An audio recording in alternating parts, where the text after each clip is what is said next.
ஒரு படைப்பு, ஒரு சிறிய ஒரு உணவு, அந்த உணவு குழாய்க்குள்ளே இருக்கிற ஒரு சின்ன வில்லை என்று சொல்லக்கூடிய உறிஞ்சி, உடல் உறிஞ்சி எவ்வளவு அமைப்பா, ஒரே ஒரு உறிஞ்சி, இதே போல மில்லியன் கணக்கான உறிஞ்சிகள் இருக்கிறது. அவை உணவை எடுத்து உள்ளே செலுத்துகிறது, அந்த அதில் உள்ள சாறை எடுத்து உள்ளே செலுத்துகிறது.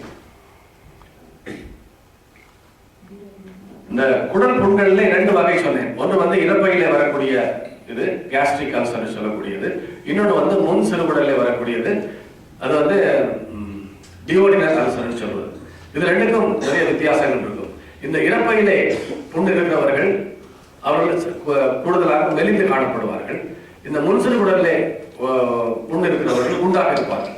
ஏனென்றால் இந்த இறப்பையிலே புண் இருக்கிறவர்களுக்கு, அல்சர் இருக்கிறவர்களுக்கு அவர்களுக்கு அடிக்கடி சாப்பிட்டால் வயிறு எரிச்சல் கூடும், அதனால சாப்பிடுவதை குறைத்துக் கொள்வார்கள்.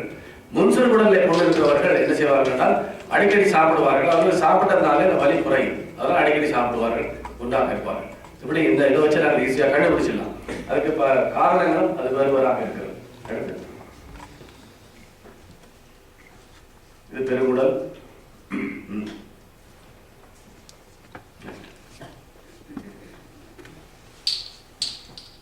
இது ஹேர்னியான்னு சொல்லக்கூடிய ஒரு பிரச்சனை உங்களுக்கு தெரியும். அதாவது ஹேர்னியான்னு கேள்விப்பட்டிருப்பீங்க. எனது குடல் இறக்கம் சொல்லுகிறது. இது பல இடங்களிலே வரலாம். உடம்பிலே எங்க துவாரங்கள் இருக்கிறதோ அது வழியாக குடல் இறக்கம் வரலாம். உதாரணமாக இந்த 2 பகுதிகளிலே கீழே ஒரு டெண்டோன் இருக்கிறது. அந்த டெண்டோனுக்கு இடையாக ஒரு சிறிய துவாரம் இருக்கிறது. அது பாரங்களை தூக்குற பொழுதோ அல்லது வீக்காக இருக்கிற பொழுதோ அல்லது பிரசவ காலத்திலேயோ அல்லது வேறு பல காரணங்களாலேயோ அதிகமான பழுகளை தூக்குறதுனாலேயோ அந்த குடல் பிதுங்கி அந்த வெளியிலே வரலாம். அதே போல கீழே விதை பையிலே ஆண்களுக்கு வரலாம். இதே போல இன்னொன்று பார்த்தீங்கன்னா மேல் பக்கம் உங்களுக்கு தெரியும், அந்த உதர விதானம் சொன்னேன், டயப்ரம், பெரிமென் தகடு, அதுக்குள்ளாலேயும் இறப்பை வெளியில வரும். இறப்பை மேல வந்துடும், கீழே இருக்க வேண்டிய இறப்பை மேல வந்துவிடும். அது ஒரு வகையான ஹைட்டஸ் ஹேர்னியான்னு சொல்லக்கூடிய ஒரு வியாதி. அது கூடுதலாக யாருக்கு வரும்னா நல்லா சாப்பிட்டுட்டு நிம்மதியாக போய் படுக்கிறாங்கல்ல, சாப்பிட்டு தயவு செய்து படுக்காதீங்க. இன்னொன்று அடிக்கடி சொல்லுவார், தாஸ் சொல்லுவார், அது உங்களுக்கு எல்லாரும் சொல்ல சொன்னாங்க, சாப்பிட்ட உடனே இந்த சாப்பாடு விஷயத்தான் சொன்னார், நல்லா மென்று அரைத்து சாப்பிட வேண்டும். 2வது என்ன சொன்னேன், பொறுமையாக இருந்து ஒரு இடத்துல இருந்து சாப்பிட வேணும். இன்னொன்று சொன்னேன் பிரேக்ஃபாஸ்ட், சொன்னது போல காலை உணவு முக்கியம். இன்னொன்று தயவு செய்து விக்கல் எடுத்தால் தவிர சாப்பிடும் பொழுது தண்ணீர் குடிக்காதீர்கள்.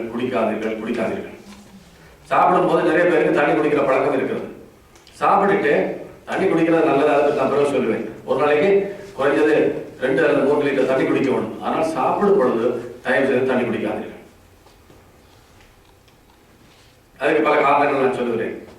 சாப்பிடும் போது நல்லா மென்று சாப்பிட்டு தண்ணி குடிக்க என்னன்னா உங்களுக்கு கூடுதலாக அந்த குடலிலே இறப்பையிலே சுரக்கக்கூடிய அமிலங்களும் என்சைம்களும் அது டைலூட் பண்ணப்பட்டு உங்களுடைய சீரணம் சரியாக இருக்காது. அப்ப சாப்பிட்டு குறைஞ்சது 1 மணி தியாலம் அல்லது 1.5 மணி தியாலம் கழிச்சு நல்லா தாகம் எடுக்கும். தாகம் எடுக்கிற பொழுது தண்ணீர் குடிங்கள். இது ஆய்வுகள் எல்லாம் இதுக்கு நடத்தி இருக்கிறார்கள். அப்படி சாப்பிடும் போது தண்ணீர் குடிச்சு கொண்டு இருக்கிற கூடுதலானவர்களுக்கு மற்ற வருத்தங்களும் கூடுதலாக டயபிட்டிஸ் நிறைய பேருக்கு அவருக்கு இருக்கு. அவர்களுக்கு சாப்பிட்டு 1 மணி நேரம் கழிச்சு நல்லா தாகம் எடுக்கிற பொழுது சாப்பிடணும், தண்ணி குடி.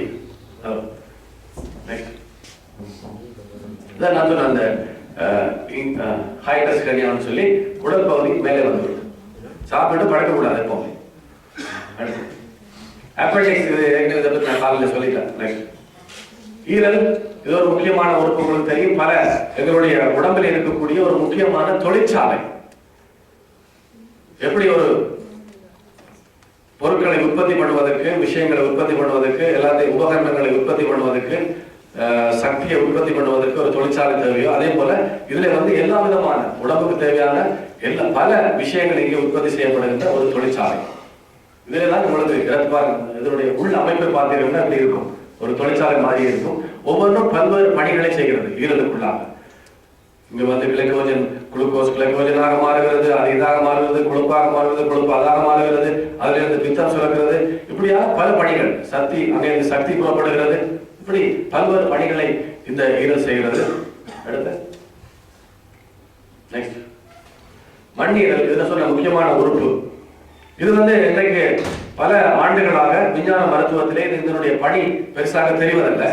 உண்மையிலே இதனுடைய பணி என்னென்றால் கொஞ்சம் அடிப்படையான 2 பணிகளை சொல்கிறேன். ஒன்று வந்து குழந்தை வயிற்றிலே தாயினுடைய கர்ப்பப்பையில இருக்கிற பொழுது இந்த மண்ணீரல் தான் செங்குருதி சிறுதுணிக்கைகளை, அதாவது ஆர்பிசி சொல்லக்கூடிய அந்த இவற்றை உற்பத்தி செய்கிறது. பிறந்த பிறகு குழந்தை வெளியில வந்து பிறந்த பிறகு அதனுடைய பணி மாறுகிறது.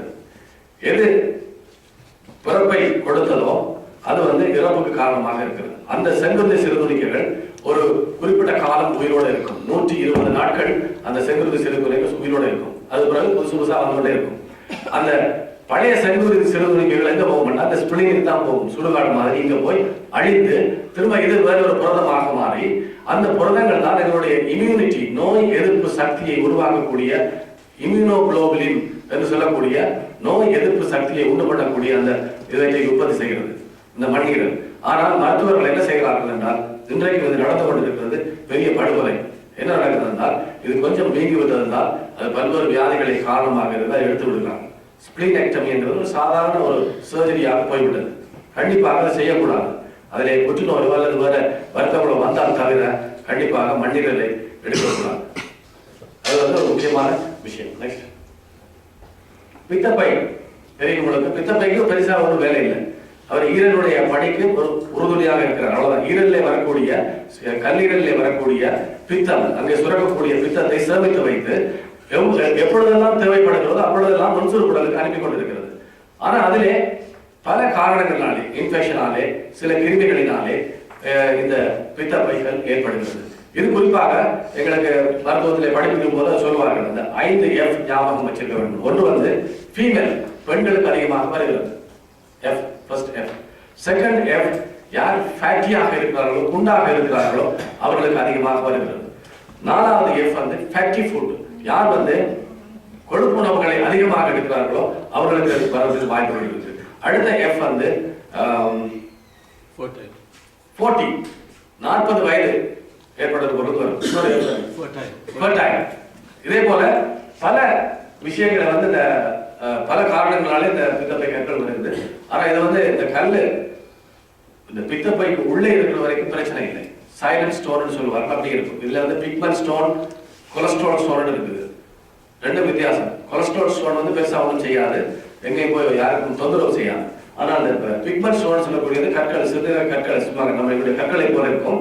அது போய் எங்கேயாவது அந்த குழாயில், பித்த குழாயில் போய் அடைத்து விடும். அடைத்தா உடனே ஜாண்டிஸ், மஞ்சள் காமாலை என்று சொல்லுறோம், அது வந்துவிடும். அதுக்கு பல காரணங்கள் இருக்குது. இது வராமல் இருக்கிறதுக்கு இந்த 5 விஷயங்களை கூடுதலாக கொழுப்பு உணவுகளை தவிர்த்தல் வேண்டும். இது கிட்னி உங்களுக்கு தெரியுமா? நெக்ஸ்ட், அடுத்த கிட்னி பார்க்கிற பொழுது முக்கியமான உறுப்பு உங்களுக்கு தெரியும். இது 2 கிட்னி வச்சிருக்காங்க கடவுள். எதுக்கு? ஒன்றை இன்னொருத்தருக்கு கொடுக்கறதுக்காக தேவைப்பட. ஆனா ஒரு கிட்னியை காணும், தேவைப்பட. இது வந்து நெக்ஸ்ட் ஒன்று. இந்த உறுப்பு பாருங்க எவ்வளவு ஒரு அமைப்பாக. உள்ளே வந்து கிட்டத்தட்ட நெஃப்ரான் சொல்லக்கூடிய சிறிய செல்களால் ஆன ஒரு பெரிய ஒரு வடிகால், ஒரு பெரிய ஃபில்டர். கிட்னி வந்து ஒரு ஃபில்டர். முழு ரத்தமும் அந்த ஒவ்வொரு நிமிடமும் ஒவ்வொரு செகண்டும் வந்து அந்த கிட்னிக்குள்ளாக வந்து ஃபில்டர், அது வந்து சுத்தம் செய்யப்பட்டு திரும்ப மீண்டும் ரத்த குழாய்களுக்கு சென்று கொண்டிருக்கிறது. அது பிறகு சிறுநீராக வெளியே வருகிறது. வேறு இன்னும் சில பணிகளுக்கும் அது பயன்படுத்தப்படுகிறது. அது ஃபில்டர் செய்யக்கூடிய ஒரு அமைப்பு, ஒரு முக்கியமான ஒரு அமைப்பு தான் இந்த கூடுதலோட. இதனுடைய மெயின் பணியை வந்து ஃபில்டர் செய்வது. ஃபில்டர்னா என்ன? வடிகட்டுறது, ரத்தத்தை வடிகட்டி சுத்தம் செய்தல். இதுதான் பாருங்க எவ்வளவு பெரிய அற்புதமான படைப்பு. இது மாதிரி கோடிக்கணக்கான, மில்லியன் கணக்கான நெஃப்ரான்கள் அந்த கிட்னியில இருக்கிறது. இது வந்து ஒன்று மட்டும் தான் அவ்வளவு பெருசாக உங்களுக்கு காட்டி இருக்குது.